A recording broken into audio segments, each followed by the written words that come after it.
Bienvenue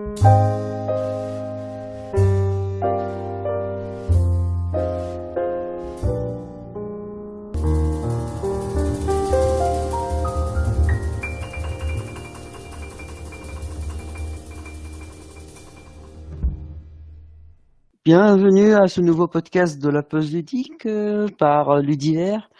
Ça fait très longtemps qu'on n'a pas fait de podcast à cause de problèmes techniques ou de problèmes de la vie réelle comme tout le monde.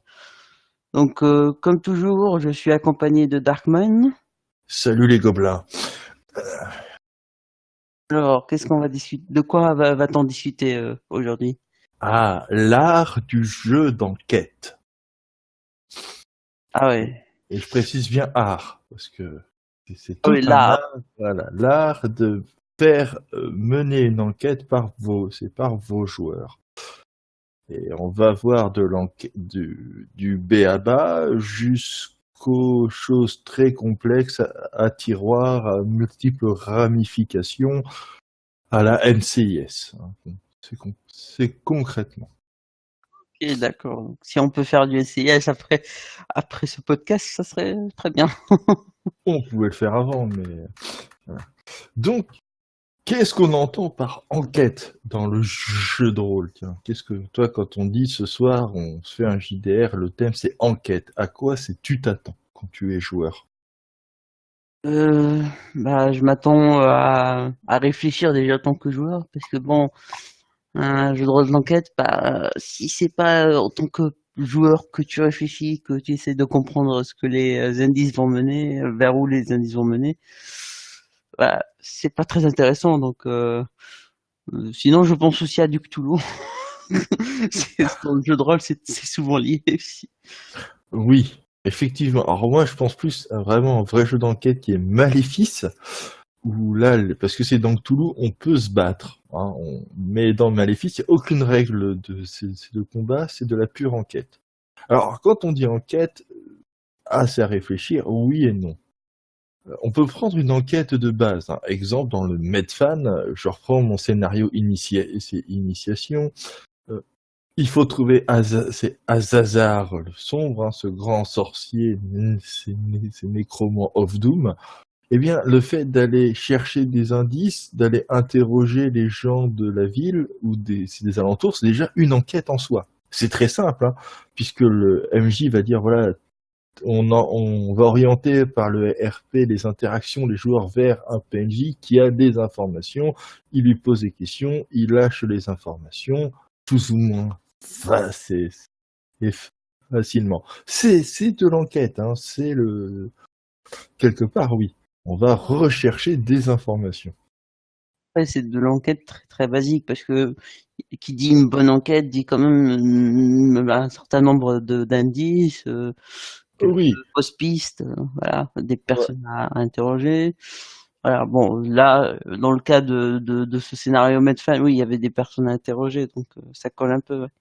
C'est une enquête, puisque tu vas faire du porte-à-porte, hein, clairement, et tu vas poser des questions pour avoir tes informations. C'est le b.a.-ba, c'est de l'enquête. On cherche une personne, on cherche qui pourrait avoir ces informations, on découvre que telle ou telle personne serait susceptible d'avoir ces informations, on va les voir, on recueille les informations, on les assemble et on va botter le fion à Azazar. Voilà. C'est pas compliqué, mais c'est très simple. Après, on peut évoluer. Par exemple, dans du Cthulhu, hein, l'appel de... C'est de Cthulhu, un jeu où il faut creuser.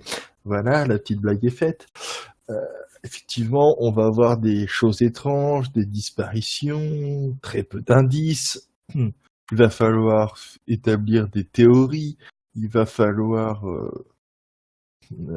aller voir certaines personnes que les gens soupçonnent parce que soit la personne elle parle pas ou elle vit à l'écart ou des signes qui font que oula elle est bizarre.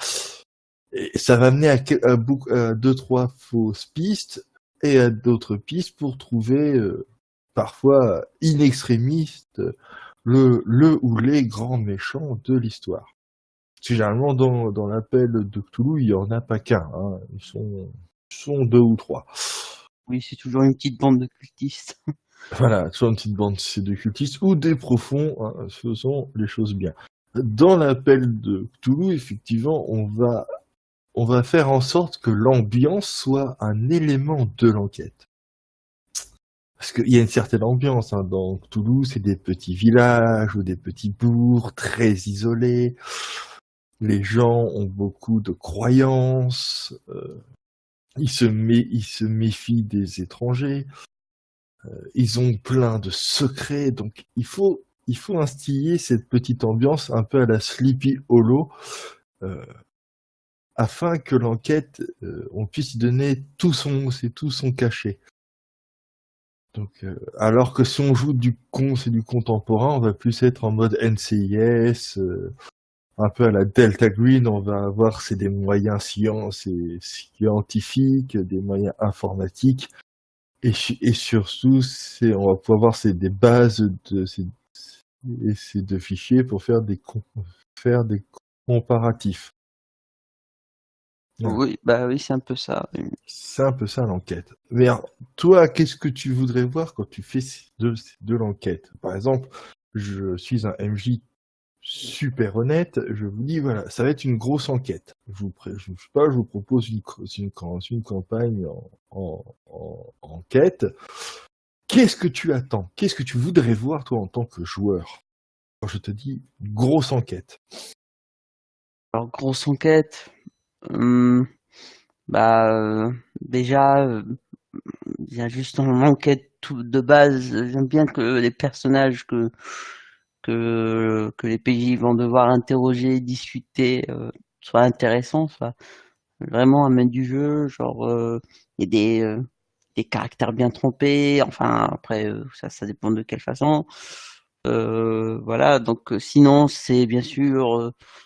Un certain nombre d'indices, des fausses pistes, comme j'avais dit, voilà, et surtout c'est des enjeux, grosse enquête, qui dit grosse enquête dit gros enjeu, genre il y a un enjeu majeur derrière et qu'il faut réussir à réussir à trouver si c'est le meurtrier ou autre, je sais pas. Après, ça peut être une recherche de la personne. Donc, voilà, donc c'est surtout ça. C'est l'ambiance surtout. Tout est une question d'ambiance et des personnages qu'on croise. D'accord. Ok. Alors, maintenant, moi, je vais parler surtout,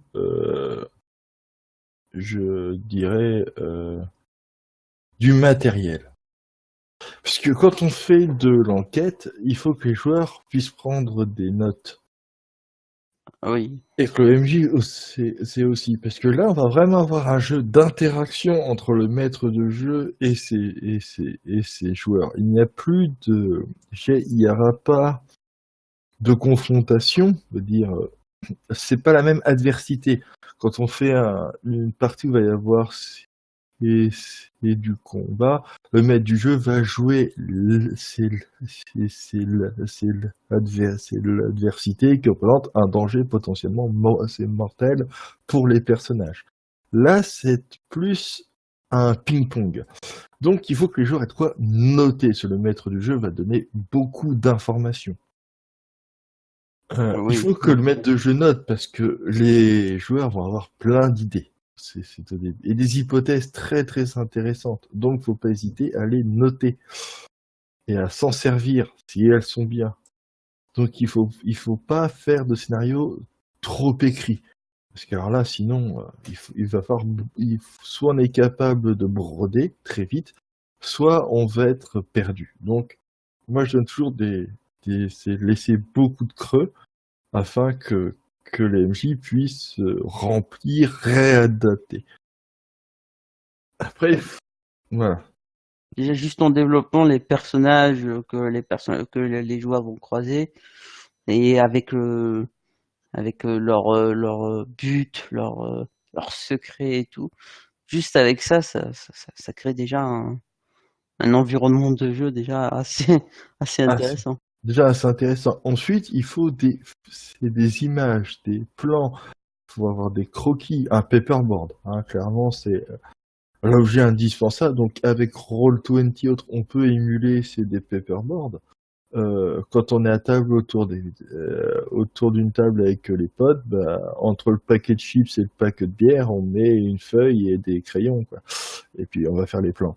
Mais si vous pouvez avoir un paperboard, alors là, c'est l'outil optimum, puisque les joueurs vont pouvoir noter eux-mêmes, effacer, renoter, effacer, et avoir toujours un suivi de leur piste. C'est très important pour les joueurs, parce qu'ils savent où ils en sont, et pour le MJ, regarde, fait, ok, ils en sont là, ils développent telle idée, intéressant, je note. Et par rapport à l'évolution, soit les joueurs sont bien partis, et dans ces cas-là, bah, c'est qu'un jeu de ping-pong, soit ils luttent un petit peu, et c'est en regardant ce paperboard ou leurs notes, que vous allez pouvoir les aider à se remettre un peu dedans, à pas perdre la hype. Parce qu'à un moment, dans les jeux d'enquête, quand on patauge, on a tendance à faire n'importe quoi. Ah oui, ça arrive, ouais, c'est sûr. Voilà. Lorsqu'après quelques parties, on voit qu'on comprend pas trop ce qui se passe, c'est que c'est mal parti. On ne citera pas les mécanismes du mal, cette belle campagne, parce que là, c'était fait exprès. Mais voilà. Autre exemple, tiens, on va prendre un exemple. C'est cette campagne que je vous ai fait jouer, les mécanismes du mal, où c'était tout le temps flou. Oui. Parce que là, c'était fait. Et c'est exprès, c'est à la fin, vous deviez comprendre, c'est la finalité. Par contre, on avait pondu des théories toutes plus magnifiques les unes que les autres. Je m'en suis servi de certaines, j'avoue. Mais voilà. Après, c'est aussi un jeu. Est-ce qu'on doit laisser les joueurs pas dans le flou? Dans ce cas-là, si vous faites ça, vous devez mettre des choses qui les tiennent pas dans le rythme. Hein. Une confrontation, un méchant mystérieux. Enfin voilà, il faut toujours quelque chose qui les tienne. Oui, Mais bah, voilà. sinon, ça risque de s'enliser un petit peu, quoi. Bah, on se fait chier, hein, faut dire clairement les choses. On se fait chier. Les joueurs, ils vont se faire chier et le MJ va, à un moment, perdre de sa motivation. Donc il faut donner toujours, je dirais, un petit quelque chose aux joueurs qui puissent être, on approche, tu vois, il faut qu'ils sentent le petit truc. Un autre chose dans le jeu d'enquête, ce que je conseille, c'est quand on a fait ces PNJ, parce que vraiment c'est les PNJ, c'est qui font tout, c'est prendre une feuille, hein, ou c'est un bloc-notes, et écrire le nom du premier CPNJ et faire un trait vers un autre. Est-ce que c'est la victime?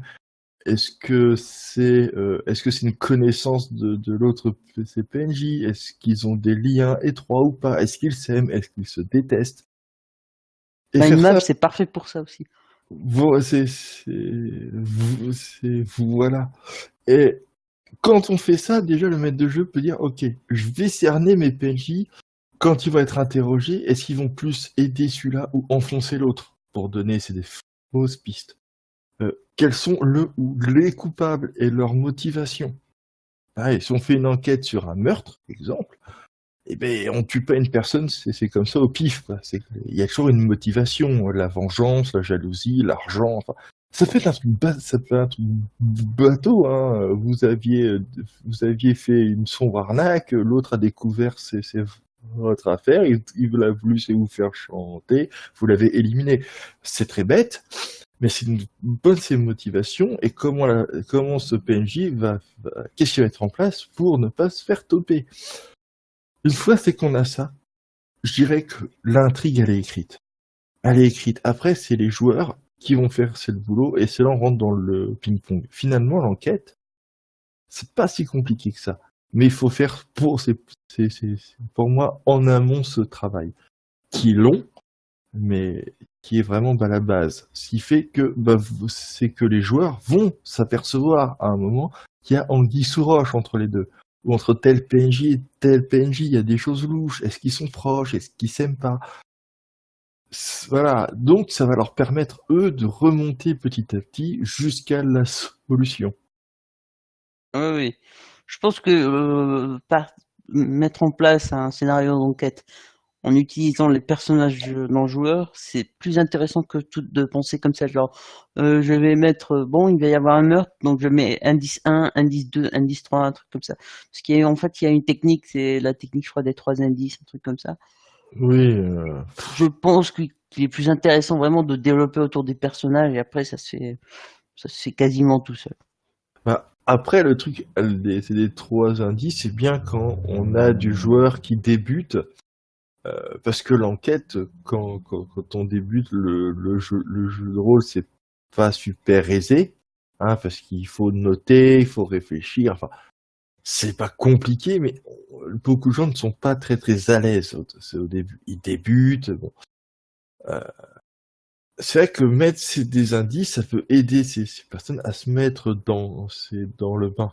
Tu vois, et petit à petit enlever les indices et passer aux interactions. C'est une méthode, je dirais, pour faire de la découverte ou de l'initiation. C'est une très bonne méthode parce qu'elle est simple. Et quand on regarde les séries, hein, c'est policières, NCIS et autres, ils vont un indice qui mène à l'autre indice, qui mène à l'autre indice, qui mène au meurtrier, hein, finalement. Bah, Ah, c'est ça. voilà. Et pourtant, les gens aiment bien se regarder la série parce qu'il y a du rebondissement, parce qu'on va mettre un petit peu de vie privée c'est des protagonistes. Euh, on met une petite baston avec des tirs un peu à la McKagan, tu vois, allez, inspecteur Harry et autres. Et puis voilà. Et puis surtout, les résultats ADN viennent à une vitesse. Parce que voilà. Après, vous avez deux choix dans l'art d'enquête qui mènent à mon deuxième point. Est-ce qu'on est ludique ou est-ce qu'on est réaliste? Sincèrement, je dirais que ludique, c'est. Parce que ça a une grande importance. Oui, bah déjà, ce serait bien de définir les deux, comme ça, tout le monde sera sur la même Alors, longueur d'onde. alors, méthode ludique. Je reprends l'exemple de NCIS, hein, ou les experts ou ce que vous voulez. Ils chopent, il y a un crime, hein, ils étudient, ils chopent les empreintes de l'ADN, ils font des tests. 48 heures après, ils ont les résultats. En même temps, l'épisode dure 40 minutes, donc faut que ça aille vite. Oui, bah oui. Il y a un peu c'est de poursuite, un mec qui s'enfuit, mais il n'a rien fait. Et puis il parle assez facilement sur une menace de tôle, et voilà. Hein. Après, on remonte grâce aux indices. Voilà, et il porte des lunettes, c'est une moustache, ça devient un jeu de qui est-ce, hein, clairement. Et puis voilà, ça, c'est rapide, c'est fun, c'est très rigolo parce qu'on a le temps de faire de l'interaction entre personnages joueurs, avec leur histoire d'amour, leur anicroche et autres. Voilà. Et on a une enquête où on a les résultats très rapides parce que c'est pas tant les résultats qui vont compter, enfin, c'est pas tant, c'est les recherches en laboratoire ou en informatique qui comptent, c'est le rythme du jeu en lui-même. C'est-à-dire comment les joueurs vont faire pour démasquer le ou les coupables et, et quels sont les outils qu'ils vont utiliser. Le temps d'utilisation d'un outil importe peu. J'ai décidé d'utiliser tel outil. Voilà. En fait, c'est comme un aspect. J'ai l'aspect ADN, j'utilise mon aspect ADN. Voilà, clairement, on va faire ça. Ouais. Le réaliste, c'est en fait, oui, ok, vous êtes c'est des inspecteurs, vous chopez des traces, des mégots. Bon bah tout ce qui est mégots, salive, sang, faudra envoyer pour des analyses. Il faudra que les analyses, ça prend 3-4 mois. Ah, c'est vrai. Hein. Parce que tous les postes de police, c'est non pas leur propre laboratoire. Hein, faut pas déconner. Donc, c'est envoyé, ça prend du temps. Qu'est-ce qu'ils font pendant ce temps? Comment ils mettent à profit ce temps? Où là, on a le côté très réaliste où c'est les joueurs qui disent, bon alors, on va avoir ça, c'est dans 3 mois. Donc, pendant ce temps-là, ça va être plutôt quelle est l'organisation que je vais utiliser pendant ces 3 mois? Est-ce que j'ai réinterrogé les gens? Est-ce que je vais creuser plus dans la vie privée? Est-ce que effectivement on a un nom, alors on va aller, c'est l'interroger et le pousser jusqu'à ce qu'il commette une faute. Enfin, est-ce qu'on recherche dans ceux qui sont sortis de prison, c'est il y a pas longtemps, pour les mêmes crimes? Enfin, voilà. On est dans le côté réaliste, c'est-à-dire que on va être dans le côté organisationnel. On est vraiment dans une organisation. On a un temps, qu'est-ce qu'on fait pendant ce temps-là? Voilà. Alors ça peut être bien aussi. Le seul souci, c'est qu'à un moment, le joueur fait bon, voilà, on a fait ça, et qu'est-ce qu'on peut faire? Là, par contre, il peut y avoir des gros moments de creux. Parce qu'ils savent plus quoi faire et qu'ils attendent, c'est des résultats. Donc, à moins d'avoir une ellipse, Oui. ils risquent, disons, c'est que c'est comme un soufflet que tu sors trop tôt du four, ça va retomber. Ou alors ce que tu peux faire, genre, tu fais une sorte de campagne où ce sont genre des membres de la police et donc pendant qu'ils attendent les résultats, ils ont une autre affaire sur le coup, donc ils doivent s'occuper de l'autre affaire et Ouais. voilà. Donc, mais je sais pas, je trouve que trop réaliste, ça peut être intéressant, mais c'est pas. Il vaut mieux aller plutôt du côté un peu plus Ludique. ludique, un peu plus fun, ouais. Sans que ça soit aussi trop rapide, trop tout, mais voilà, donc Moi, je créer un bon penserais, équilibre, on va dire. moi, je penserais à mélanger les deux. Et à mettre un peu, à mettre un peu de réalisme en disant, vous avez des analyses, elles sont en cours. Et qu'est-ce que vous faites? Et il va y avoir des choses qui se passent. Mais effectivement, ils ont pas, c'est à dire, bon, alors, il faut faire des analyses, donc je vais demander à mon chef si je peux envoyer par une note interne, gna gna gna. Aspect du ludique, aspect laboratoire, analyse, ils envoient ça en analyse.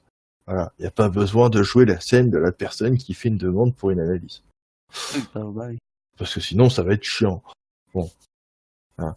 Mais en fait, voilà, le jeu d'enquête, c'est avant tout c'est vraiment une préparation et c'est aussi les PJ, les joueurs, qui vont devoir eux aussi soit être patients. Oui, j'ai bien dit un truc, joueur et patience. Ça ne rime pas souvent ensemble, mais je vous préviens qu'il faut être patient.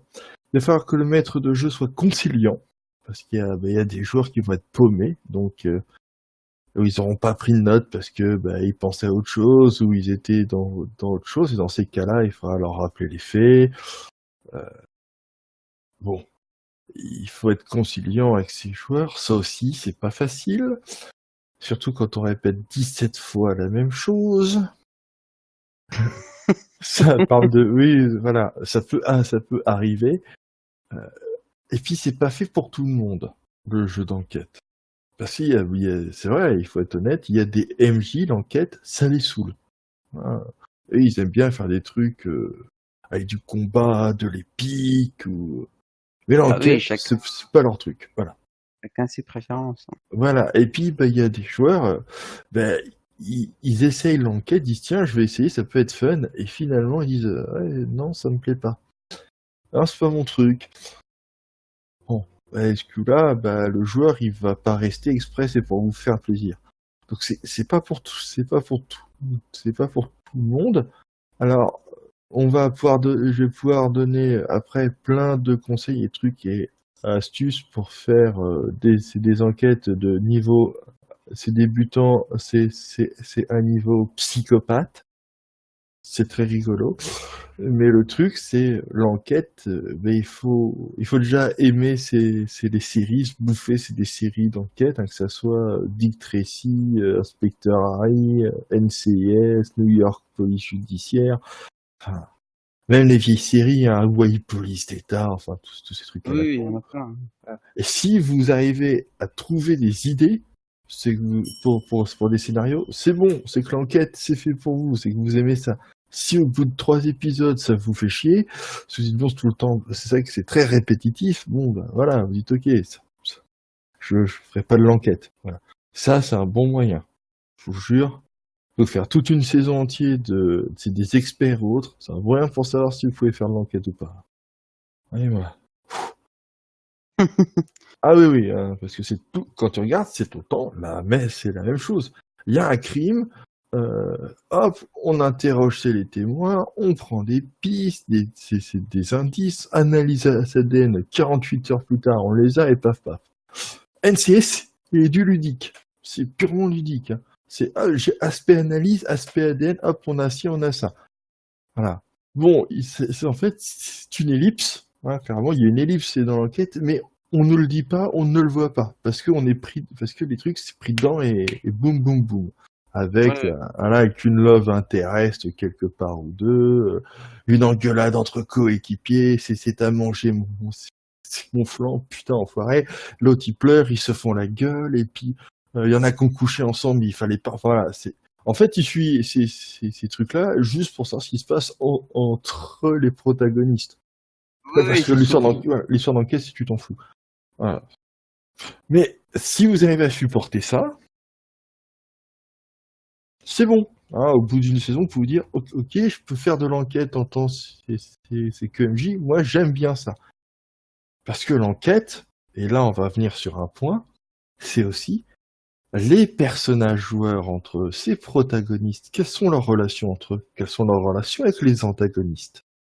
Et là, on va Ah bah venir oui, là-dessus. c'est intéressant. Ouais. Et là, je vais te laisser prendre le pas, toi, justement. Décris-nous ça. Ces relations. Ah, oh bah, c'est vrai que ce qui est toujours intéressant de créer comme ça des relations entre les personnages joueurs et les PNJ, surtout si ce sont les antagonistes. Je connais un peu vu que j'ai j'ai joué une psychopathe, mais bon, ça c'est. Donc oui, c'est intéressant parce que ça crée en fait, c'est bien de créer cette dualité. Genre oui, j'essaie d'enquêter pour chercher le meurtrier, mais d'un autre côté, je veux pas vraiment atteindre cette finalité. Donc c'est compliqué. C'est bien de créer ces dilemmes en fait chez les personnages. Ça rend ça rend les scénarios plus intéressants, je pense. Hein, et puis, supposons que une accusée, donc, ou une suspecte, voilà. Une femme est suspectée dans une affaire. On s'aperçoit que cette femme, c'est la sœur d'un des personnages. Comment C'est sa va-t-il sœur. réagir? Comment il Voilà. réagit? Voilà. Et puis, tiens, il y a deux personnages, il y a deux enquêteurs, ils se sont séparés, ils sont divorcés. Mais il y en a aucun qui a eu pour l'instant une mutation. Ils sont obligés, c'est de bosser ensemble. Comment ils vont faire? Est-ce qu'ils peuvent mettre le boulot en avant et ne pas parler de leur vie privée? Est-ce que c'est un impact? Tu vois, ou il y en a un qui est secrètement amoureuse de la femme du chef. Hein, c'est l'inspecteur en chef.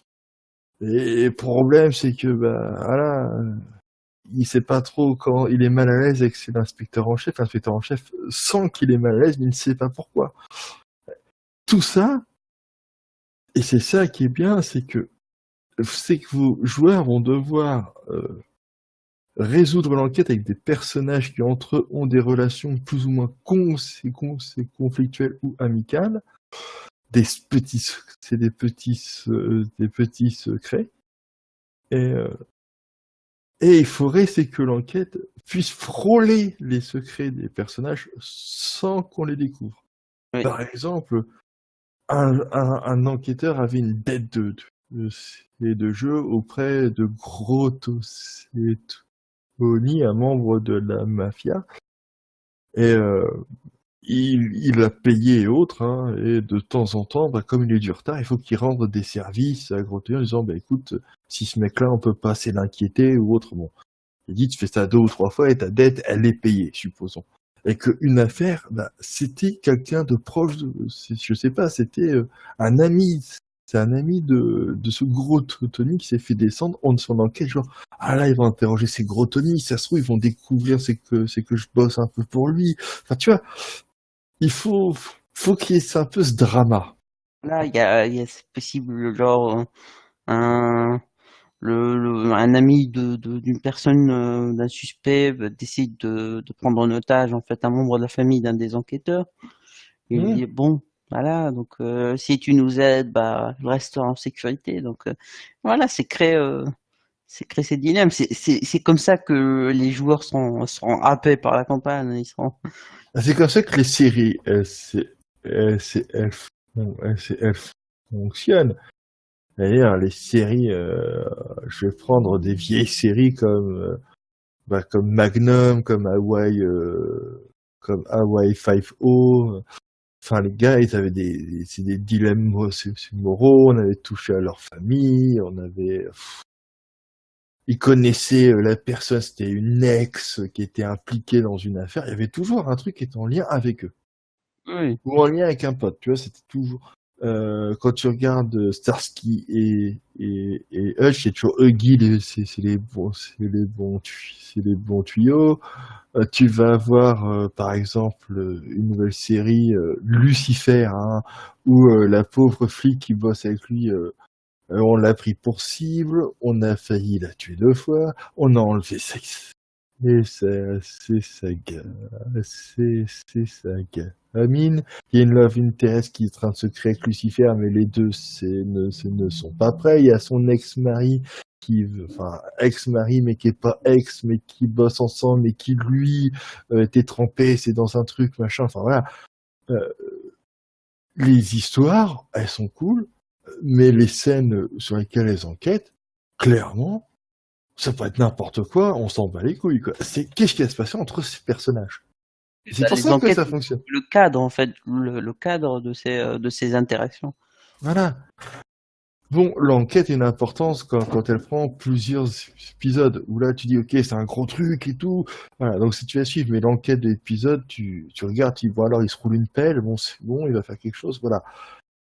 Donc il faut créer un peu ce cadre. C'est quand on fait une campagne en quête, il faut créer le cadre de la petite enquête. On va se concentrer sur les interactions entre ces personnages et les grosses enquêtes où là effectivement on va plus être à fond dedans. Il y a aussi ce côté-là à prendre en compte, tout en gardant le paperboard et autres. Parce que sinon, c'est tout un mélange, je dirais. C'est tout un ensemble. Et il y a l'ambiance, très importante. Il faut mettre l'ambiance adéquate. Sinon, les joueurs, ils sont pas dedans. Si on veut un truc un peu c'est poursuite en voiture dans les rues de Los Angeles, il faut du funk, une musique rythmée, tu vois, il faut que les joueurs, ils la vivent. Si tu mets, c'est la BO de Twilight, on va se faire chier, quoi. Ça va pas vendre. Non, c'est clair, ça va pas vendre la poursuite. C'est par contre sur un moment triste ou sur un moment un peu, c'est un peu triste où les gens sont abattus. Là, ouais, ça collerait plutôt bien. C'est les passages de piano et autres. Hein, c'est du Debussy et autres, ça peut être sympa. Voilà. Mais c'est ça, il faut vraiment créer c'est les ambiances pour que les joueurs soient à fond dedans. Que ça les mette dans quand il faut de la tension, quand il faut de l'action. Comme ça, ils sont vraiment à fond. S'ils n'ont pas la petite ambiance à côté, ils font que de la prise de notes. Finalement. Ah oui, c'est ça. C'est un tout, hein, une campagne d'enquête. C'est un tout et c'est long. Enfin, c'est long. Il faut pas les faire c'est trop longues aussi. Puis à force, on s'essouffle. Oui, oui. Là, je pense que, bon, allez, pour moi, une bonne campagne d'enquête doit faire quoi, dizaines de scénarios, tu vois, bien ficelé, avec un petit fil rouge si on peut, et avec un super finish avec un grand méchant qui était planqué dans le commissariat où c'était le chef, où c'était l'adjoint au maire ou le procureur, tu vois, un peu à la Harvey Dent. Allez, vas-y, on y va. Ça peut être fun. Que faire traîner sur 30, 40 ces scénarios, à la fin, les gens ont l'impression de faire c'est tout le temps la même chose. Le MJ, lui, à force, il tourne en rond, il a épuisé le stock, il refait le même type d'enquête. C'est quand même long. C'est ça que je dirais que, pour une fois, il faudrait faire comme le système alternatif, comme les jeux alternatifs sont faire de l'enquête. Une thématique précise, un système précis, des personnages, des types de personnages précis, et surtout un jeu court. Voilà. Tu vois, Pour que ça là-dessus, soit bien rythmé. Pour que ça soit... voilà, que ce soit c'est rythmé et c'est des campagnes courtes. Et pour ça, je pense que dans les courants alternatifs, on devrait pouvoir trouver des bons jeux d'enquête, des bons systèmes qui pourraient être bien sympathiques. Oui, je l'ai dit. Oui, oui. Mais il faut rendre à César ce qui est à César. du fait de partir sur ce prisme, ils ont un avantage, c'est quelque chose de court. On va dire qu'on fait pas on fait pas des grosses campagnes de 1 an ou 2. Hein. C'est des jeux de 4, 5 mois et 6. Mais au moins avec ça, les joueurs ne s'essoufflent pas, le MJ non plus. Ils ont un truc, ils ont un système qui répond à leurs questions. Voilà, ils n'ont pas de questions à poser, c'est au MJ. Puisque le système prévoit normalement tout pour leur répondre. Je viens dire normalement. Hein. Voilà, la mauvaise faille de retour. Non, mais j'en parlerai, c'est un autre jour de pourquoi je dis que normalement. Mais voilà, parce que si un joueur décide de faire un truc qui est pas prévu dans les règles, il va falloir bidouiller. Et la bidouille, c'est pas très alternatif. C'est dans le concept. Donc Non. voilà, c'est pas dans le concept. Mais sinon, je dirais que par exemple le système Gumshow pour faire de l'enquête, il est bien. Il est vraiment bien. Il est rapide, il est net, il est efficace. Et surtout, il répond aux questions. Tout est inscrit pour l'enquête dans les règles. Oui. Après, le problème avec Gumshoe, c'est que enfin, c'est pas un problème, ça dépend de ce qu'on veut, c'est que ça encourage les joueurs en fait à créer pas leurs propres indices, mais voilà, en gros, c'est comme s'ils se proposent genre oui, je vais tenter par le social d'interroger cette personne, donc elle va me révéler un indice. C'est spécial. Moi, pour les jeux d'enquête, et juste pour les jeux d'enquête, j'aime pas tout ce qui est mécanique émergente parce que où ça pousse, on va dire, les joueurs à créer, hein, on va dire, genre à créer les indices, en gros, à mener l'enquête et surtout à faire diriger l'enquête vers le but. Moi, j'aime pas ça. Pour l'enquête, j'aime pas ça parce que j'aime bien quand l'enquête, il y a déjà une base déjà bien préétablie, genre on sait qui l'a fait, donc les joueurs ne peuvent pas changer ça. Euh, et on sait que chaque personnage a fait ça ou a une relation avec ci de cette façon. Que les joueurs par rapport utilisent le système pour arriver à un résultat différent de ça, non, j'aime pas. C'est comme si c'était créer une enquête à partir comment dire, c'est créer une enquête à partir des joueurs, ça j'aime pas. C'est Voilà. con, surtout que j'aime beaucoup tout ce qui est alternatif, tout ce qui est mécanique émergente, mais de ce point de vue, non.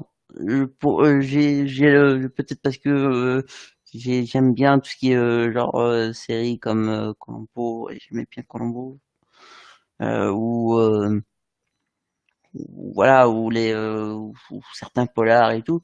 Donc j'aime bien que, en fait, on sait qui l'a fait et que tout le but, c'est de trouver qui l'a fait. C'est pas de créer ses propres indices pour mener à peut-être une autre personne qui l'a fait. Si tu vois ce que je veux dire. Après, moi j'aime bien le système Gumshoe pour un truc, c'est que si le personnage a une compétence, il est pas obligé c'est de lancer son jet de dés, il peut dire ok j'ai cette compétence, je peux le faire.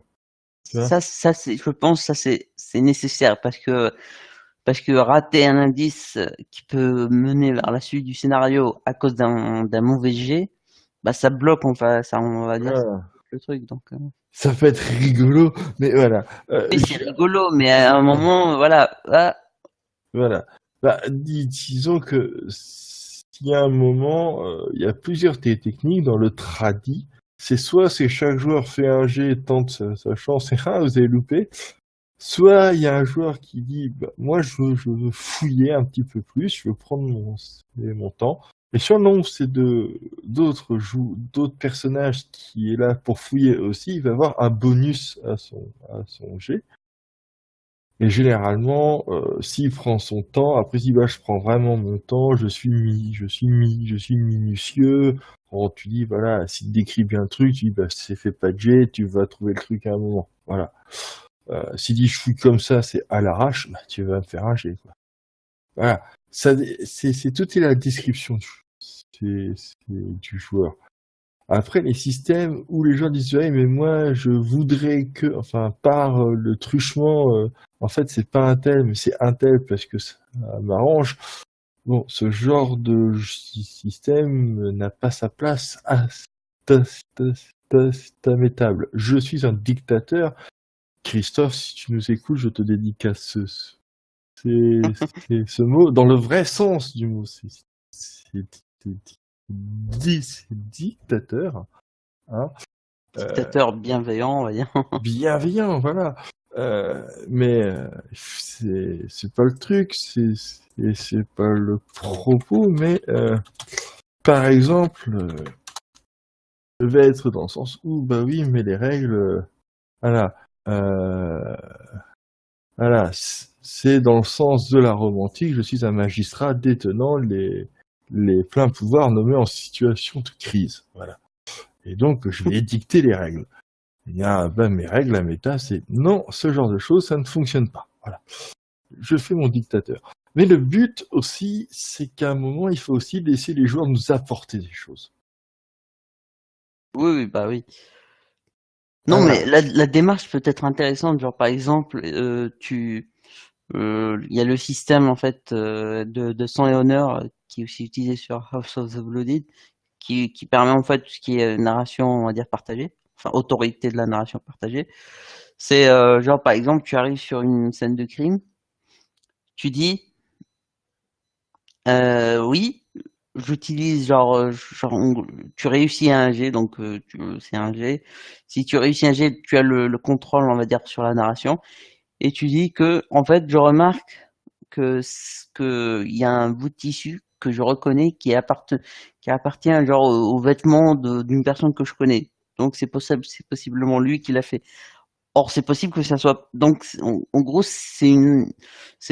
on a la base, c'est la scène de crime par exemple, on va partir d'une enquête basique et les joueurs en apportant toujours un truc avec leur narration, ça peut être c'est vraiment c'est intéressant. Je dis pas que c'est pas intéressant parce que ça peut atteindre un objectif euh, que personne ne s'y attendait, genre parce que c'est ça, c'est en fait jouer sur les indices, ajouter des indices et voir où ça peut mener. Mais moi j'aime bien quand ça soit quand c'est un peu plus structuré, dans le cadre de l'enquête. Hein, je reste précis, je préfère préciser. Dans l'enquête, je préfère que ça soit plus structuré. Pardon. Bah, moi, ce que j'aime dans l'enquête, c'est être surpris. Alors, soit c'est par mes joueurs, par leurs idées, quand ils sont MJ, enfin, quand je suis MJ et mes joueurs me disent, tiens, ils développent une théorie ou des soupçons ou des hypothèses auxquelles j'avais pas pensé. Je dis, attends, ça c'est fun. Tiens, on va, hop. Soit en tant que joueur ou quand on part sur un truc puis ok, je commence à avoir une théorie. On pose des hypothèses avec les joueurs, c'est bien crédible, et plus on avance, plus on voit que, oh merde, en fait, c'était ça. Tu vas être surpris, par le dénouement, ou par une piste, fait, oh putain, c'était lui depuis le début, mais il est con, on l'a pas vu. Tu vois, c'est super fun. Si, putain, mais qu'est-ce qu'on est con. Et en fait, c'est là où tu te marres, tu vois. C'est là où vraiment où tu te marres, c'est vraiment, tu fais, ah ouais, putain, je crois avoir trouvé, et c'est le jeu de peut-être, peut-être pas, et t'as d'autres indices qui soit confortent ta théorie, alors même si elle est fausse, hein, ça peut conforter, ou qui remettent en cause, ou qui bouleversent ce truc, et c'est là en jour, c'est que tu t'amuses pleinement, Ah oui. parce que tu as beaucoup de choses qui font que t'es tout le temps en train de chercher, de t'amuser, de prendre une idée, de la modifier, de la refaire, de revenir dessus, de l'abandonner alors qu'en fait elle était bonne. Tu vois. Et c'est assez intéressant. C'est ça un petit peu, par exemple, quand on lit un polar, le plus intéressant, bah, c'est pendant toute la lecture du polar, tu es en train de lire, mais tu es en train aussi de réfléchir, tu es en train de dire, attends, ok, il a découvert cet indice, donc peut-être que c'est lui. Tu vois, tu commences déjà à émettre des théories. Mais voilà, donc c'est ça le fun, c'est que quand tu arrives, tu dis, ah ouais, bah je suis trop fort, j'ai trouvé. Ou alors tu dis, ah merde, c'est con, Ouais. j'étais complètement à côté de la plaque. C'est ça le truc. Ouais. Moi, je me rappelle des écrits de Livingstone où il avait fait un anglais, hein, c'était un inspecteur, hein, c'est un privé, et qui enquêtait sur des trucs, mais qui l'intéressaient. Tu sais, il choisissait ses propres affaires. Et tu lisais le bouquin une fois, t'étais à fond dedans, quand il t'expliquait, voilà, c'est vous le coupable à la fin, il te dit parce que ça, parce que si, parce que ça, tu fais, ah putain, j'y ai pas pensé. Tu relis le bouquin, et quand tu regardes les passages, Exactement. non, mais tu les trouves pas. Et tu te dis, ah ouais, mais en fait, c'était juste un mot, une situation, un truc qui passerait pour le banal. Et en fait, Oui. ensuite, en fait, il donnait tous les indices dans son bouquin, mais mis de telle manière que tu suspectais une autre personne. Mais c'est totalement crédible. Parce que quand tu reprends bien les passages, tu fais, ah ouais, effectivement, c'est louche. Effectivement, il explique pas ça. Tu sais, par exemple, c'est l'antagoniste va expliquer, oui, qu'est-ce que vous avez fait? Ben, en fait, il va t'expliquer un truc. Toi, tu crois qu'il t'a donné une réponse, mais quand tu relis bien, et que les autres discussions qui sont anodines autour d'eux, tu fais qu'en fait, ils donnent aucune explication. Tu vois, c'est cette manière qui est tournée, j'adorais lire ces romans quand j'étais assez ado. Je les lisais plusieurs fois, et c'était pour trouver les trucs, quoi. C'était vraiment, c'est du début, et surtout, il y avait des thèmes, c'était comme les druides en Angleterre. Ça existe toujours, hein, les druides, hein. Les druides, t'avais ceux qui avaient, chacun avait eu, c'est un prénom des grands, c'est du mythe arthurien. Ils avaient décidé d'acheter, c'est un château, c'est dans les Landes anglaises, qui resterait, et vivre, c'est refaire Arthur et la table ronde. Alors c'était des mecs pétés de thunes dans le roman, mais en fait, ils avaient beau vouloir vivre comme les chevaliers, ils avaient l'esprit industrieux et surtout pas reste, quoi. Et voilà, donc t'avais plein de situations très intéressantes.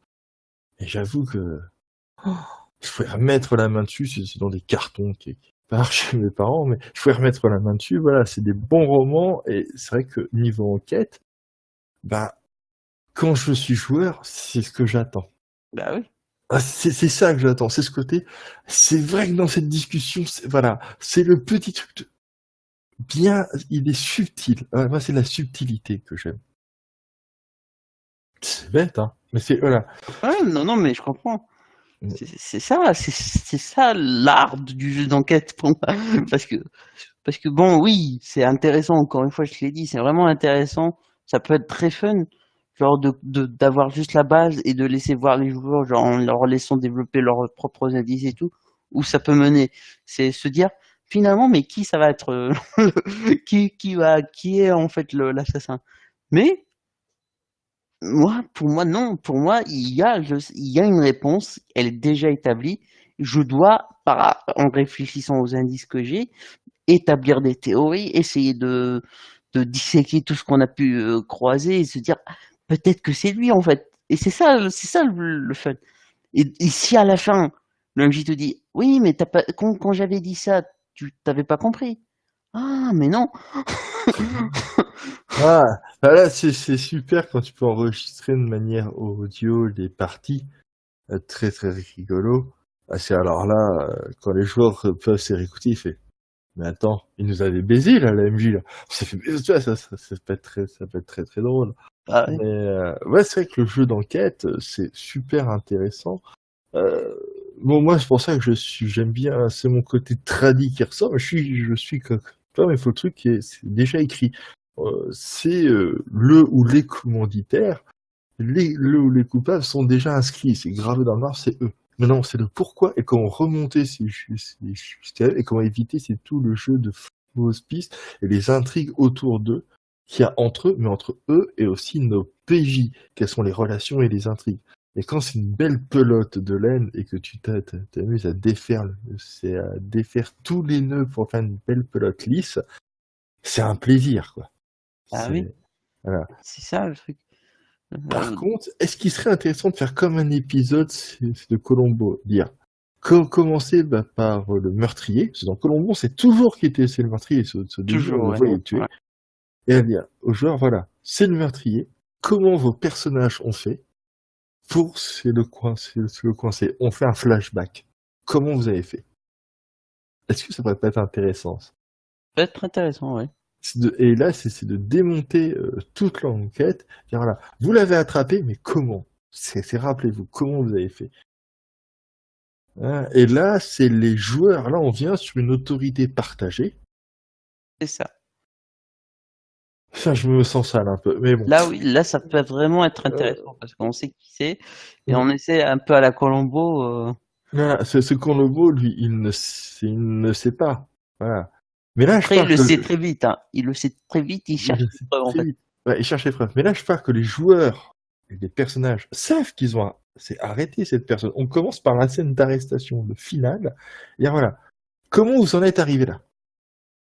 Qu'est-ce qui a fait que vous avez réussi à l'attraper? On fait tout un flashback. Et on revient à chaque fois en arrière.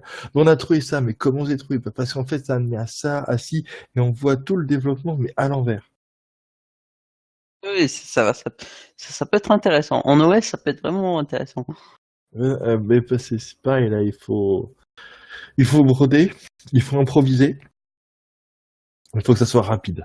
Parce que il faut pas laisser autant aux joueurs de trop réfléchir. Faut vas-y, c'est tout un jeu de ping-pong. Et si, Et pareil, il faut aussi que les joueurs soient un peu, pas trop expérimentés, mais quand même, parce que si les joueurs vont rester que, vont, en sachant c'est qui, ils vont chercher directement que sur la personne, ça peut être drôle, mais ça pourrait. là, il faut aller chercher effectivement le tout au tout. Donc il faut des joueurs qui soient. Après, si on explique le concept, en étant clair, les joueurs ils Un viennent. bon contrat social, hein. Convention. Bonne convention sociale. J'essaie de te troller. Je sais. Voilà. En prenant un système bien tradit. Voilà. Oui, voilà, là, c'est toi voilà. qui me troll. C'est ça. Donc, non, mais revenons un petit peu au sujet. Je dirais, si on explique aux joueurs c'est le concept, on part, c'est de la fin. Que le but, c'est qu'on soit tous moteurs. C'est-à-dire qu'on va tous proposer des idées et on vote. Pof, pof, pof. Je pense que ça peut être sympa. Ça peut être sympa, vraiment, ça peut être très sympa. Je pense que ça peut être sympa. Maintenant, est-ce que c'est un bon système pour initier ou faire découvrir à des gens le JDR? Je pense pas. Par contre, je pense pas. Ou alors, il faut que la personne ait fait de la murder avant, enfin, des trucs comme ça. Oui, non, pour débutants, je pense pas. Non, voilà. Mais bon, je dirais, c'est pas mal. Je dirais que ça peut être pas mal. Un beau projet, s'il y en a qui l'ont déjà fait, dites-le nous, c'est en commentaire comment ça s'est passé pour être bien sympathique. Oui, Maintenant, très sympa. oui, moi je veux savoir s'il y en a qui l'ont fait. Hein.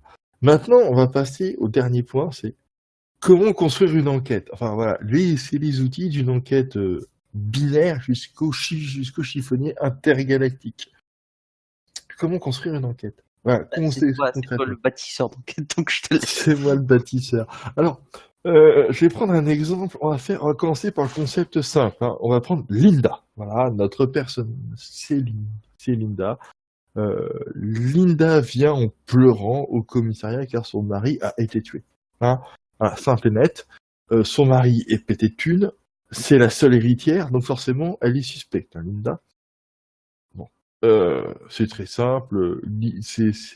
Linda, elle avait un ex-mari, il a pas supporté le divorce, il était jaloux, il a tué l'autre par jalousie.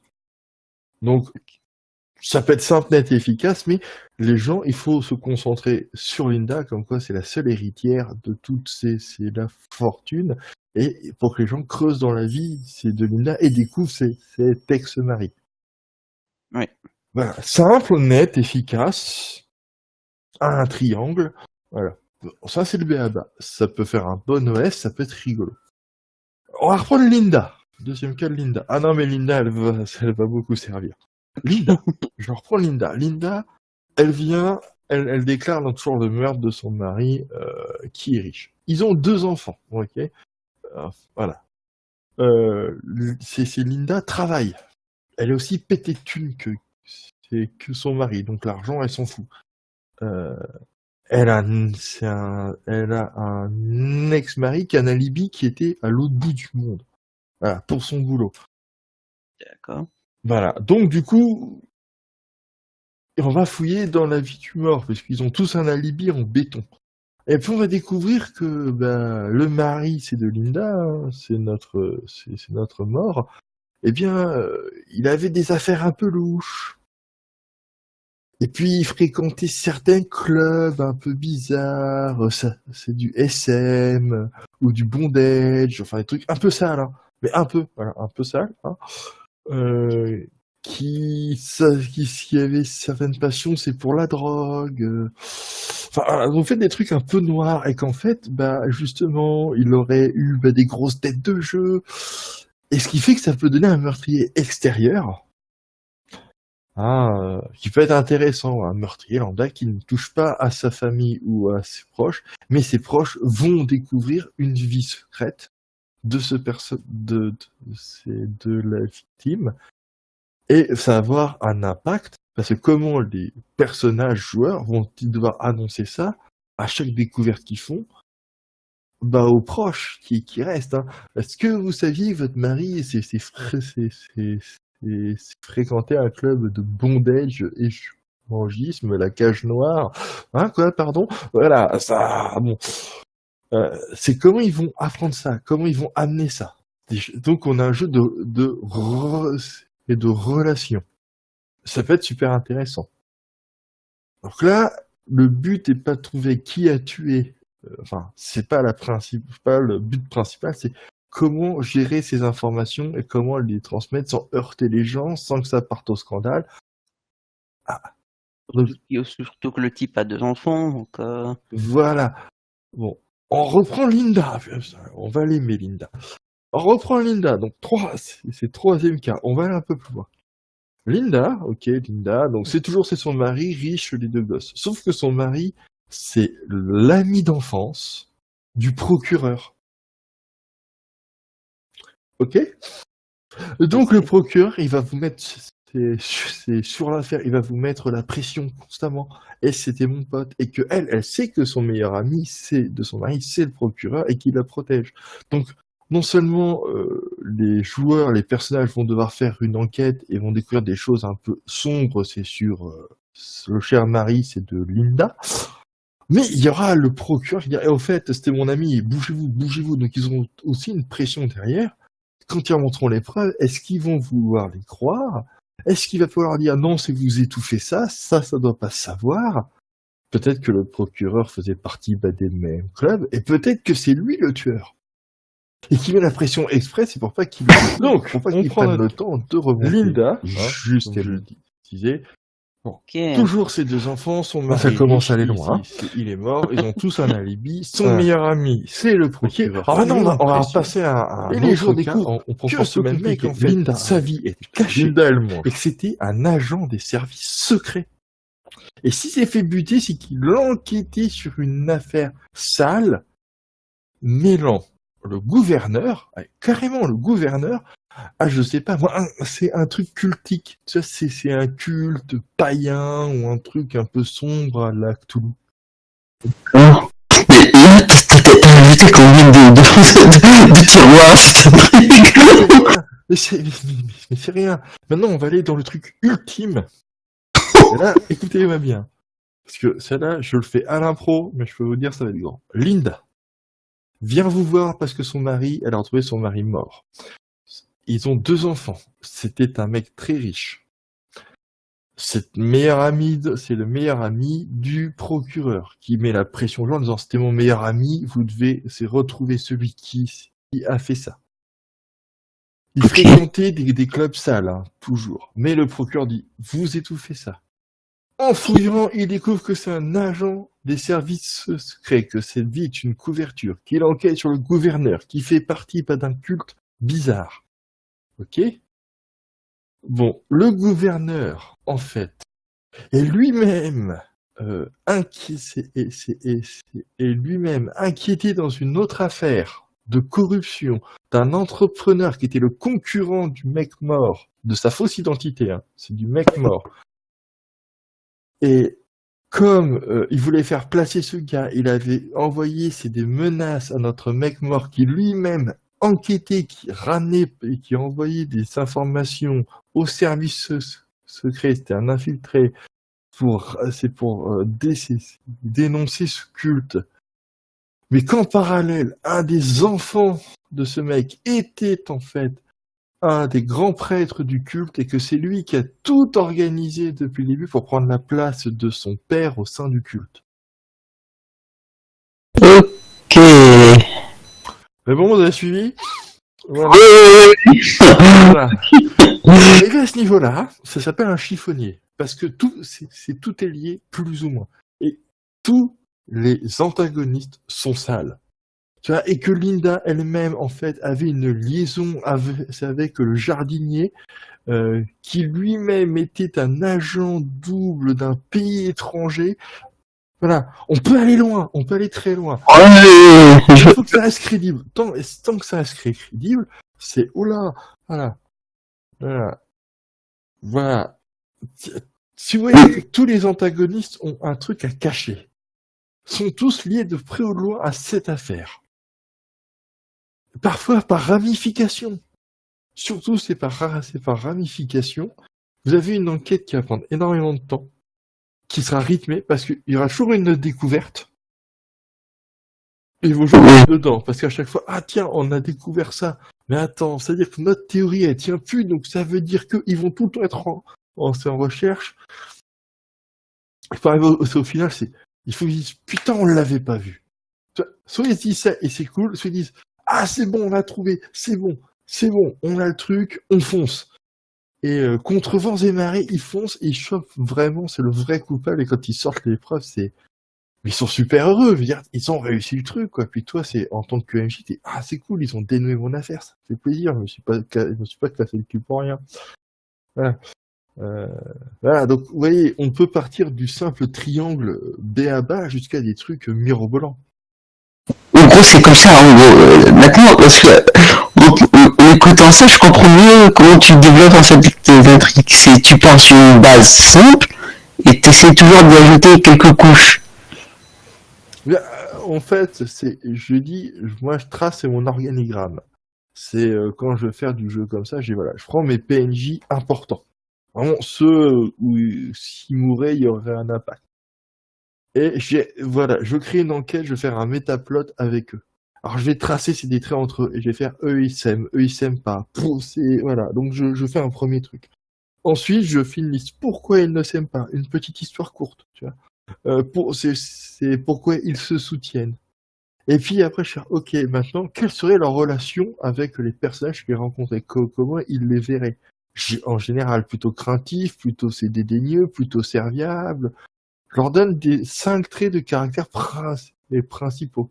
Une fois que j'ai tout ça, je me dis, voilà, je sais comment les interpréter. Je sais quels sont leurs rapports avec les autres antagonistes principaux. Pourquoi ils ont bossé ensemble ou pourquoi ils sont les uns contre les autres. Après, c'est à mes joueurs je les lâche et bosser, les gars. Voilà. Et surtout, faire en sorte qu'ils découvrent toujours un petit truc, mais je cache toujours une autre vérité derrière c'est la vérité. C'est-à-dire qu'il y a la vérité qu'ils découvrent, mais derrière, si on creuse un peu plus, il y a la grande vérité. La vérité, la vraie. Qu'est-ce qui se cachait derrière cette vérité? Et c'est là où je veux emmener mes joueurs, justement. C'est parfois à découvrir ce qui se cache avant, derrière, pour dire, mais ce truc-là, il vient d'où? Et là, il faut qu'ils cherchent. Ça, c'est mon petit plaisir. Je suis sadique, je l'avoue. Je suis sadique parfois, mais c'est aussi quand je vois mes joueurs me pondre des théories de fous, ça fait plaisir parce qu'ils s'intéressent au truc. Ils veulent comprendre, dire, mais qu'est-ce qui se cache derrière ça? Mettre un petit mystère et qui va se dévoiler à la fin. Tu vois, où c'est l'apothéose, c'est comme dans un film ou dans une trilogie où le Seigneur c'est des anneaux, où à la fin, bon, on sait c'est que Frodo il va foutre ce putain d'anneau. Mais qu'est-ce qui se cache c'est après? Quelle est la morale de l'histoire? Quelles sont les images utilisées? Est-ce que c'est vraiment bien de détruire ces anneaux? Est-ce que c'est vraiment bien de détruire les Saruman alors qu'il a amené c'est l'industrialisation? Est-ce que ceux qui les ont détruits ont vraiment bien fait? Est-ce qu'ils sont pas corrompus, eux, de base? Tu vas mettre toujours cette... Et puis, qu'est-ce qui se passe après? C'est pour Frodo. Pourquoi ces gens l'aident, finalement? Tout le monde peut dire, mais si tu te démerdes avec ton anneau pourri, quoi, nous, on s'en bat les steaks. Pourquoi ils l'aident? Pourquoi? C'est vrai qu'on le découvre petit à petit, et dans les bouquins. Bah, effectivement, ils en ont tout chié à la dernière guerre, parce qu'il y a un abruti qui a pas démonté ses anneaux, les orques, machin, tout ça, c'est revenu, les nains ont perdu une mine, et ils ont perdu beaucoup de membres, les elfes, ils sont craintifs, ils commencent à se barrer, les hobbits, personne ne les connaît, tout le monde s'en fout, personne ne les connaît, c'est le Gondor, il n'y a plus d'héritiers, c'est des intendants qui sont à moitié... Enfin, le dernier intendant, il est un peu à moitié... Oui, un peu plus qu'à moitié. Non, mais voilà, je veux dire...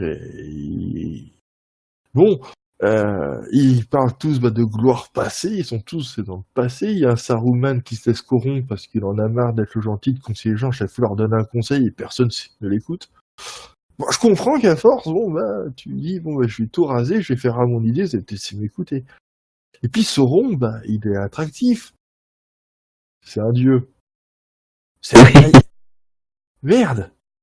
C'est un maillard. C'est un maillard, le gars. Donc, il est extrêmement vieux, Sauron. C'est pas parce que t'as pété son anneau, c'est que tu l'as tué. Hein. Il reviendra, y a pas de problème. Mais dans très longtemps. Mais quelque part, il joue son rôle. Et quand t'analyses tout ça, quand t'analyses cette vérité cachée, c'est intéressant de mettre ce même système de vérité cachée dans ton Seigneur d'Antan. Qu'est-ce qui donne de la profondeur? Qui va donner un effet de, je dirais, de longévité. En disant que ce plan-là, ces choses qui sont mises en place, c'était pas mis du jour au lendemain. C'est des gens qui ont mûri ça. Ça fait très longtemps que ces idées grandissent et qu'il y en a qui l'ont mis en action. Ils avaient prévu ça depuis de longue date. C'est assez intéressant. Oui, oui. Voilà, c'est pour ça. Les jeux d'enquête, à la base, c'est toute une réflexion. Est-ce que c'est pas, là, je me pose la question, est-ce que par le biais des jeux d'enquête ou des scénarios d'enquête, on ne mettrait pas une réflexion sur notre propre société, justement? C'est dans le cas. Dans le cas, là. On va soulever on veut soulever un pan, c'est du problème en disant, parce que un problème a plusieurs facettes, hein. Quand tu soulèves un des pans, puis voilà, moi je m'intéresse à cette facette-là, je soulève ce pan du voile. Est-ce que finalement, le problème, est-ce qu'il viendrait pas d'autre part? Est-ce que finalement, ce problème qu'on dit, voilà, c'est le problème de la société ou d'eux, oui, mais de quelle partie de la société? Il est né où, finalement? Voilà, c'est pour ça que quand on fait du social, de l'interaction, du lien, on arrive à soulever des faits et des problèmes de société tout en gardant un plaisir ludique. Parce que c'est le but de tout jeu, hein, c'est quand même de se marrer. C'est la base. Si c'est pour faire de la philosophie, je vois pas l'intérêt. Hein. Lise et Nietzsche, hein, ça ira plus vite. Ça sera même tout aussi chiant. Donc comme ça, voilà, vous n'aurez pas perdu votre soirée. Mais voilà, il faut s'amuser. Donc il faut que ça soit marrant. Il faut que les gens disent, on a passé une bonne soirée, c'était cool. Et finalement, en fait, finalement, le truc, c'était ça. Et voilà, que quelque part, pendant un moment, un court instant, ils ont réfléchi au truc. Bon, après, qu'ils l'oublient, parce que pour eux, finalement, c'est juste un jeu. Mais pendant un moment, ils y ont réfléchi. Pendant, on a soulevé un dilemme moral. Voilà, faire réfléchir à quelque chose, un message. Voilà. Poser ces dilemmes, ces moraux, et savoir, est-ce que ce sont les personnages qui vont se confronter aux dilemmes moraux, ou est-ce que ce sont les joueurs qui vont se confronter aux dilemmes moraux? C'est ça. À savoir ça, est-ce que c'est le joueur en lui-même, ou est-ce que c'est son personnage? Et quand c'est bien fait, je pense que vous l'aurez tellement dans l'immersion que c'est bien fait, ça touche le joueur. Voilà, il devient le personnage en fait. Il devient le personnage. Quand c'est bien fait, mais c'est les dilemmes, c'est moraux, quand ils sont mis en plus d'un jeu d'enquête, c'est très intéressant puisqu'on va avoir des réactions très différentes, mais on pose un souci, on met le doigt dessus, en gardant le côté ludique du jeu, genre en disant voilà, parce qu'il faut bien se marrer, et pendant une séance de 4-5 heures, vos joueurs ont réfléchi aux dilemmes moraux sur lesquels vous voulez finalement qui tranchent quelque part. Qu'est-ce qu'ils allaient faire? C'est toujours c'est jouissif de voir les gens dire attends, tu sais qu'ils font un brainstorming, mais non, on peut pas faire ça. On voit vraiment plein de choses différentes. C'est assez intéressant quelque part. Si on arrive vraiment bien travailler les personnages, les joueurs, de façon à les humaniser, on va dire, les joueurs, ils créent en fait un lien d'empathie avec eux, donc, alors, genre, quand tu vas voir, par exemple, les enfants de, comment s'appelle, celle que, de Linda, pardon. Pourtant, hein, tu l'as cité souvent. Même mémoire, c'est pas possible. Donc, les enfants de Linda, s'ils sont, en fait, touchés par ces enfants et leur situation, bah, ça va rendre aussi la réflexion plus compliquée, genre, mais qu'est-ce qu'ils vont devenir ces enfants? C'est ça, les pauvres enfants, c'est un peu les victimes de la situation. Quand tu vois tout le truc, tous les nœuds, ils sont tout. Donc c'est ça. C'est la vraie victime, tu vois. Est-ce que c'est le mec qui est mort ou est-ce que c'est son entourage qui va souffrir des révélations? Et doit-on faire vraiment ces révélations? Est-ce qu'on doit être transparent dans notre enquête, dire voilà, on a fait une enquête, on a découvert ça. Bon, on le dit pas aux journalistes, mais on va prévenir, c'est la famille. Est-ce que vous saviez qu'il fréquentait telle personne? C'est dans tel club? Enfin, tu vas apprendre des choses. C'est d'une vie secrète. Quelque part, c'est un dilemme moral. Est-ce qu'on protège les enfants de cette personne qui sont adultes hein, dans ce cas-là, puisque c'est le fils dans le dernier coup qui tue finalement son père, prendre sa place au sein du culte alors qu'il était juste infiltré. Ouais. Voilà, bon. Est-ce que c'est ça? Est-ce qu'ils doivent faire ça? Est-ce que c'est ça qu'on doit faire? Est-ce qu'on doit pas le dire et garder ça, c'est pour nous, en disant voilà qu'on a vu que votre mari s'est fréquenté c'est certains clubs privés, est-ce que vous étiez au courant? Si oui, est-ce que c'est certaines personnes qui les fréquentaient aussi, sans dire les types de clubs? C'est tout un c'est moral. Et puis à la presse, et puis au procureur, quand on tend ces dossiers, est-ce qu'on tend tout? Est-ce qu'on cache des choses? Est-ce que tu dis, il faut pas que ça sache et vous effacez ça? Est-ce qu'on efface pour avancer dans sa carrière? Ou est-ce qu'on est incorruptus jusqu'au bout, qu'on fait non, on dit tout, sachant qu'on va morfler? Les dilemmes moraux. Enfin, ils sont là, les dilemmes. Bah oui, complètement. Et encore, je pourrais en sortir plus, parce qu'il suffit qu'un protagoniste tombe amoureux de Linda, alors là, c'est encore plus la merde. Voilà. Non, mais je sais que la pauvre Linda, elle mange avec moi depuis tout à l'heure, mais voilà. Mais voilà, le truc, c'est de l'enquête, on peut partir sur quelque chose de très simple et d'aller très très loin. Le but, c'est que il faut toujours, dans un jeu d'enquête, si on résume, c'est des PNJ, des relations entre les antagonistes qui soient établies. Le coupable ou les coupables sont déjà fixés par le MJ. Il faut que les personnages aient des relations entre eux, c'est-à-dire ils s'aiment pas, ils supportent, ils sont super potes, ils ont aussi des relations. Est-ce que les PJ ont des relations ou ont des liens avec les PNJ, avec les antagonistes? Est-ce qu'ils vont créer du lien? Et surtout, quels sont les dilemmes moraux auxquels ils seront confrontés? À partir de là, que ça soit un simple triangle de base ou un chiffonnier, le jeu sera tout aussi jouissif. Puisqu'il y aura les dilemmes moraux, les interactions et finalement la résolution de l'enquête avec la satisfaction d'avoir mis des plans en place grâce aux notes, grâce au paperboard, grâce aux musiques d'ambiance. Les musiques d'ambiance, des descriptions, c'est très important. Grâce à ça, vous avez une bonne soirée. Après, vous pouvez prendre votre temps et le faire en campagne. Dans ce cas-là, quand c'est campagnes courtes et privilégier des jeux assez alternatifs qui se focalisent sur l'art de lancer de l'enquête. Si vous voulez, c'est en campagne courte. C'est comme ça, les mécaniques répondront aux questions de vos joueurs sur l'art de l'enquête et comment ils peuvent faire ça. Voilà.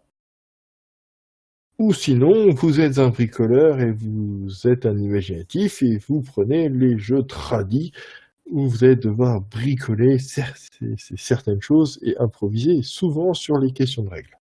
Oui. Voilà. Les deux ont leur bon et leur mauvais côté. Je dirais système gumshoe pour moi avec quelques limitations dans les mécaniques. En tradi, parce que c'est aussi du tradi, et qui apporte aussi un petit truc. Je suis désolé, mais je vais citer Fate, parce qu'avec sa mécanique des aspects, ça peut être vraiment, ça crée des trucs très intéressants. Je sais que Apocalypse World, pour tout ce qui est lien, par exemple, quand tu crées du lien avec des personnes, quels sont comment ça peut interagir sur ton travail. C'est bête, mais c'est une mécanique de c'est ton ami, donc c'est plus facile pour toi de lui parler, c'est ton ennemi, c'est plus difficile de faire une enquête, ou d'être neutre, c'est aussi intéressant. C'est aussi intéressant. Après, je dirais que Cthulhu, un système de Cthulhu, sans parler des trucs si vous voulez faire du surnaturel, bien sûr, mais même sans faire du surnaturel, système décent, avec les compétences enquête, fouille, enfin voilà, bureaucratie, elles parlent toutes, c'est clair et net. Je préfère par exemple plutôt le système de shield parce que je sais pas si c'est dans la campagne mécanique, est-ce que c'est toi qui as voulu que les persos soient très compétents? Oui, alors oui, je veux qu'ils soient très compétents. Mais c'est un des systèmes de création de shield, c'est la création de personnages dits expérimentés. Oui, ça, parce que c'est intéressant, on a assez peu de jeux, et ça permet vraiment de créer du rythme, parce que les persos, souvent, ils sont à 50 maximum, 50 maximum, 50. Ok, des fois, dans sa spécialité, on peut être jusqu'à 80, mais après, voilà, c'est souvent, on rate tout. Voilà, je dis après, ça dépend comment les personnages sont faits, quels sont les points qu'on laisse à la base. C'est vrai que Shield, c'est ta réussite. La réussite faible, t'as assis juste sur le pouce, la moyenne, la bonne et la extraordinaire, la exceptionnelle.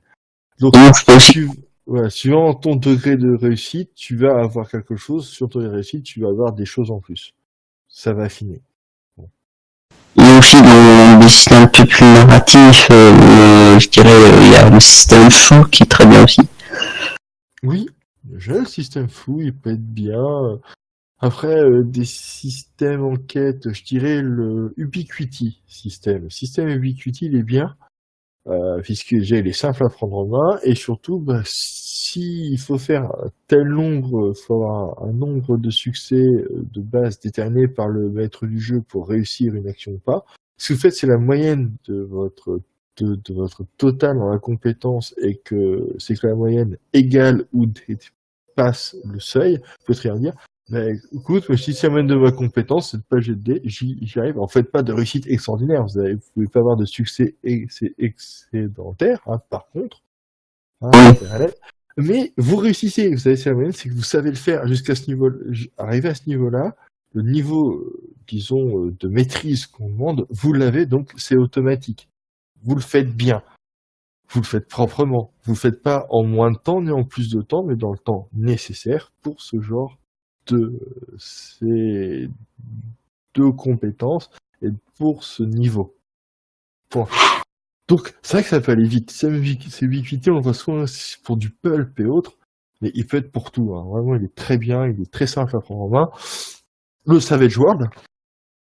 Alors, on oublie souvent que le Savage World peut être assez sympathique avec les jetons pour augmenter ses jets de dés. On peut faire tout et n'importe quoi avec du Savage World. Il est très simple en plus à prendre en main.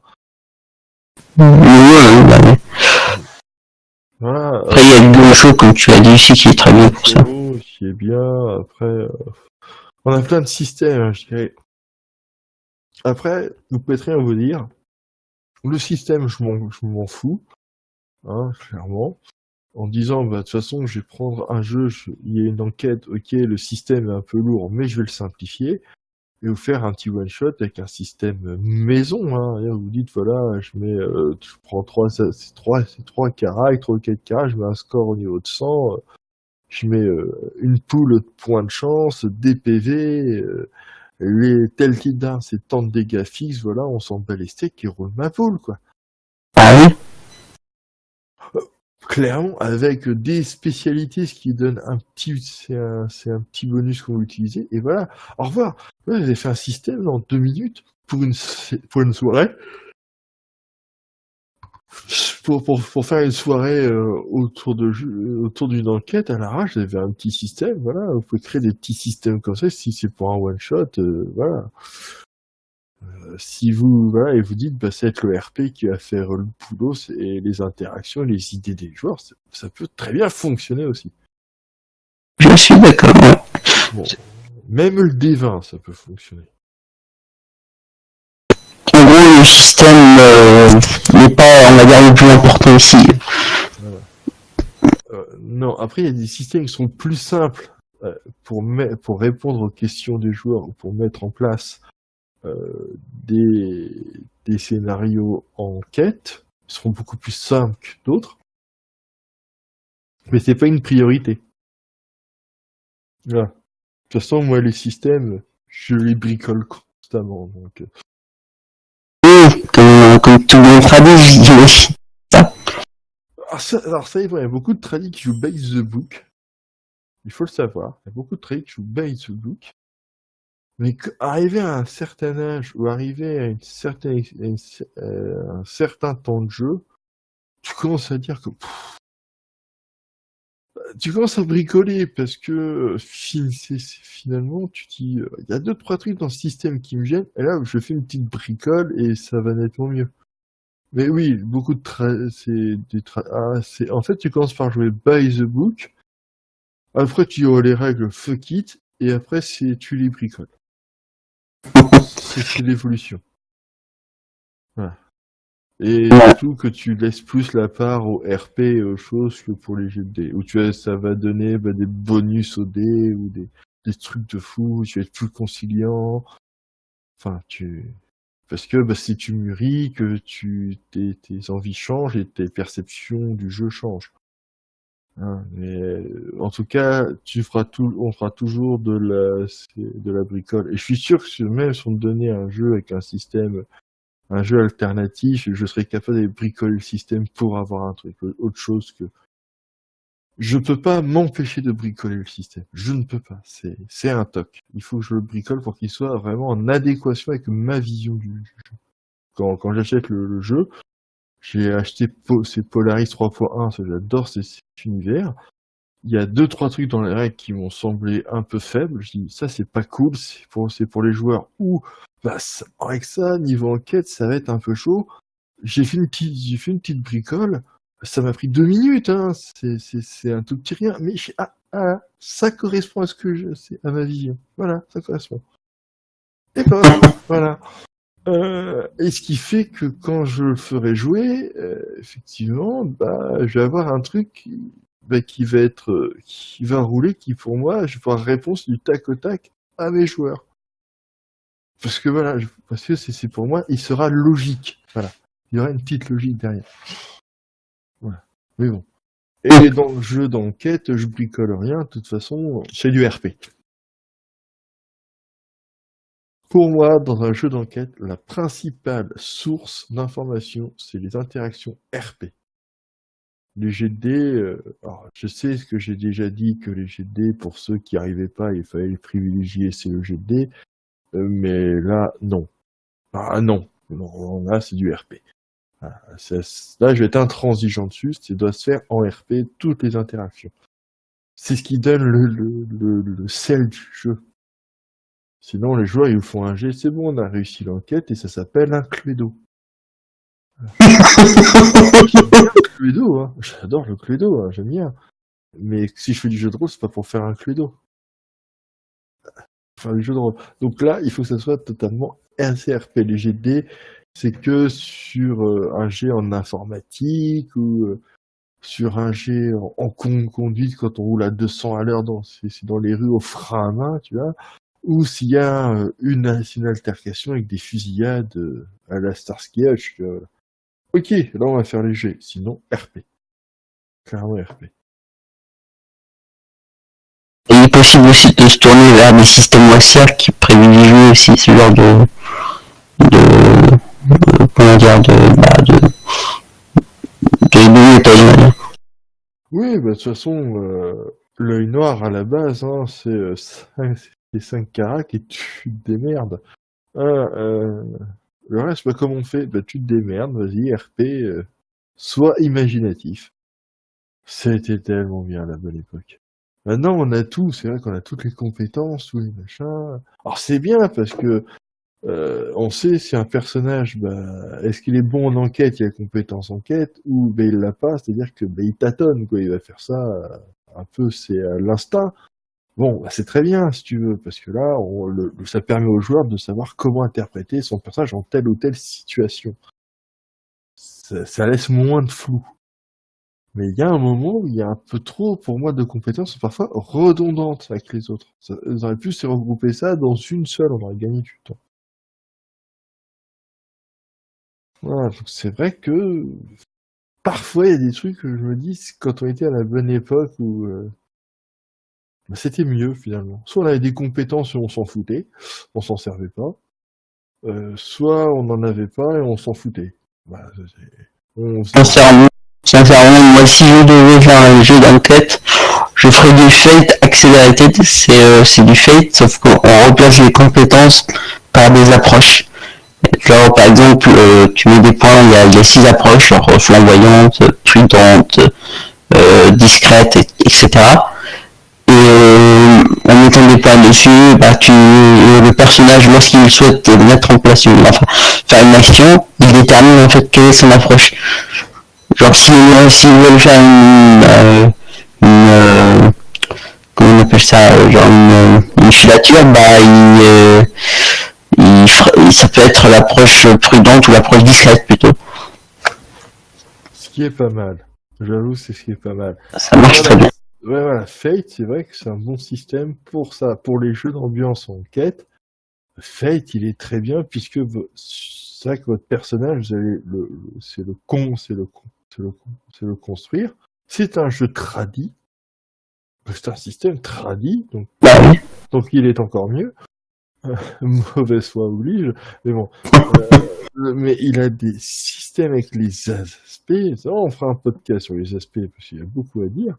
Mais c'est vrai que par les aspects que vous donnez à votre personnage, non pas que vous choisissez dans une liste, que vous allez donner, vous faites votre personnage vraiment sur mesure et pour vous le jouer, ça va être automatique. Il y a un système d'adaptation un peu à Fate, hein, mais il faut quoi, une séance ou deux. Une petite gymnastique à voir. Mais elle est rapide. Honnêtement, elle est rapide à faire. Quand on a c'est un maître du jeu qui a bien compris toutes les mécaniques du système et qui puisse vous aiguiller, alors là, au bout de 2 séances, c'est bon, hein, ça roule. Et en plus, c'est simple comme bonjour, hein, les résultats. Franchement, vous pouvez pas vous tromper. Donc je dirais Fate, oui, pour de l'ambiance. Le descent, c'est aussi simple. Enfin voilà. Moi je dirais le descent à la Chill ou à l'appel de Cthulhu, un système Chaosium. Le système Fate ou le système G, c'est Gumshow qui pourra répondre vraiment à l'enquête. Vraiment à l'enquête. Voilà. Donc je pense qu'on va clôturer ce podcast. Donc un dernier mot à dire. Oui, n'oubliez pas, l'important c'est de s'amuser. Moi j'aurais pas pu dire mieux. Donc à très bientôt pour le prochain podcast de la pause ludique. Ciao, ciao. Ciao.